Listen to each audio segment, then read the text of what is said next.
Hello students. So today again here I am with another lecture on isometric projection. This time again I am going to explain this method that is known as box method to you. The problem we have taken a problem of frustum of a hexagonal pyramid. As you know that frustum will be when a pyramid will be cut by a plane parallel to the base, then lower part will be known as the frustum of the pyramid. So I am taking the frustum of a pyramid whose lower base will be 40 mm side, top base will be 20 mm side and axis will be 60 mm long. Here I have drawn the top view of that frustum of hexagonal pyramid. So this bigger hexagon that is 40 mm side, inside there that will be another small hexagon that is of 20 mm side, and these are the slant edges. I have just drawn the top view, not the front view, because for drawing the isometric projection we don't need the front view. The height will be 60 mm given to me. So in box method, what we will do in box method? In box method normally what we will do, initially we will close that figure, the top view of that object inside a rectangle, as I have already bounded this by a rectangle, this white color portion, and now we will draw a cuboid of this length into height 60 mm, and that will be the box inside which I am going to keep my frustum of hexagonal pyramid. So the easiest way will be, as we know that in isometric it is easiest to draw a cube or a cuboid or a square prism. So at this time actually box will be like a cuboid, and you know that in cuboid all the lines will be isometric lines, so we can easily place those lines on 30, 30 and 90 axis and easily draw the box. So what we have started, again from bottom we will start and select two 30, 30 axes, and this third axis will be at 90. I will place this length, that is this length of this side on this line, and the length of the opposite side on this line, and this length will be 60 mm, that is the height of the cuboid. After drawing this 1, 2, 3 line, now draw this line parallel to this line is also parallel to this, then draw this line parallel to this line, draw this line parallel to this one, and again parallel to this line, and parallel to this will be this line. And lower part also I have marked, actually maybe we require 1 or 2 points in the bottom side, so I have drawn that by dotted lines. So this is the complete box in which this hexagonal frustum of hexagonal pyramid will be going to be bounded. Now I am going to plot these points. So if I want to plot these points, this A and B, you know that the distance of this A from this corner will be equals to the distance of B from the opposite corner. The same way the distance of the E and the distance of the D. So these four capital points can be directly drawn.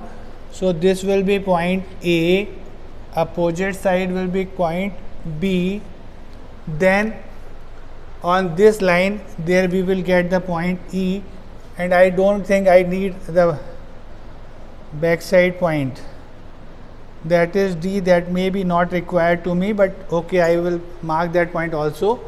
The same way for F point, perpendicular from this is the midpoint of this line, so on this line I can mark this point F, and the same way I can mark the point in the opposite. So these are the points, actually I can name those points. This is my point A, this will be B, this will be F, this will be E, and this point will be the point C, maybe not needed in future, and this is the point D. So I marked all the 6 points in the bottom parallelogram. Actually the rectangle will be drawn like a parallelogram. Now we want to plot these upper points. If you look at these points, if I draw a line from here passing through this upper line, the same way a line passing through these 2 points A and B, like this, and the third will be this line. So I can easily mark these lines on the upper face. This distance equals to this one, the same way this distance will be equals to this one. So on this, if I mark these lines, one point, then opposite side another point, then opposite side, then on the opposite, then this again midline. So what I have done, I have drawn these three lines initially in the orthographic projection, then I have shifted these three lines on the isometric and joined these three lines by thin lines that will be visible to you only, like this. So these are the three lines on the upper face. Just check the distances are okay or not. Maybe little bit on the okay. Now on these lines I can easily mark these points. This is known as offsetting. Actually I am moving this side this much distance and perpendicular, then I will get the point A, and the distance of A will be the same, that is the distance of E from the opposite corner, that is the distance of the D from the opposite, and distance of the B from the opposite corner. So these all 4 points will be at the equidistant from the opposite corner.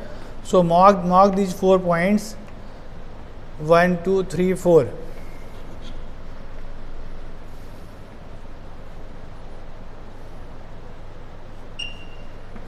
Again look at these points. This is the distance of small a, small e, small d and small b. Just use the divider or compass and mark these 4 points. Same way this f, the distance of small f from capital F will be equals to the distance of small c from capital C. So mark these 2 points on this line. Now already we got all the 6 points in the top face also. Now I can easily join, if you want to name them, name these points. This will be small a, b, c, d, e and f. Now join these points. Join this D with E.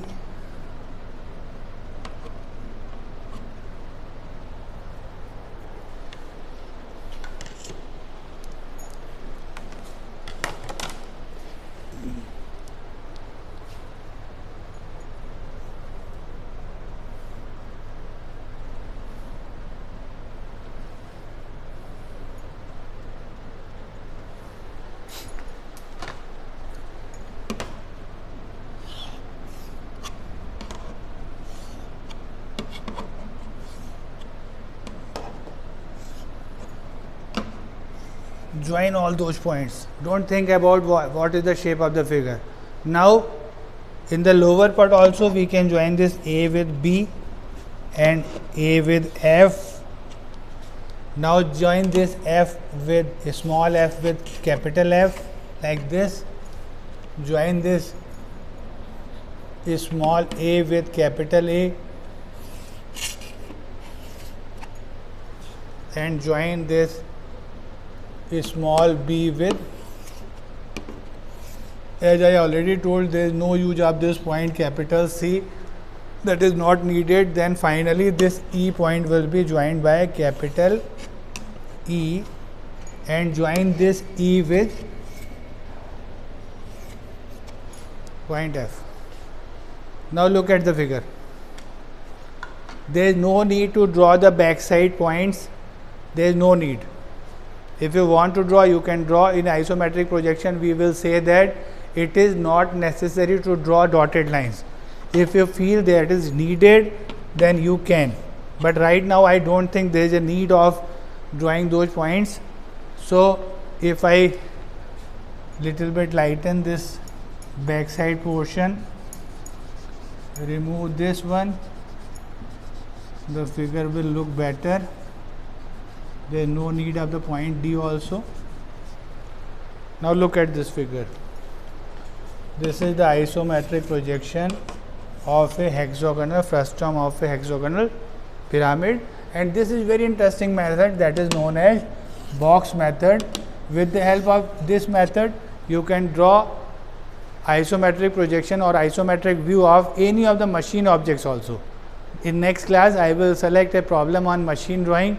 I will take a small machine part and we will draw isometric projection of that. I hope you understand this one. Draw this in your notebook. Thank you very much.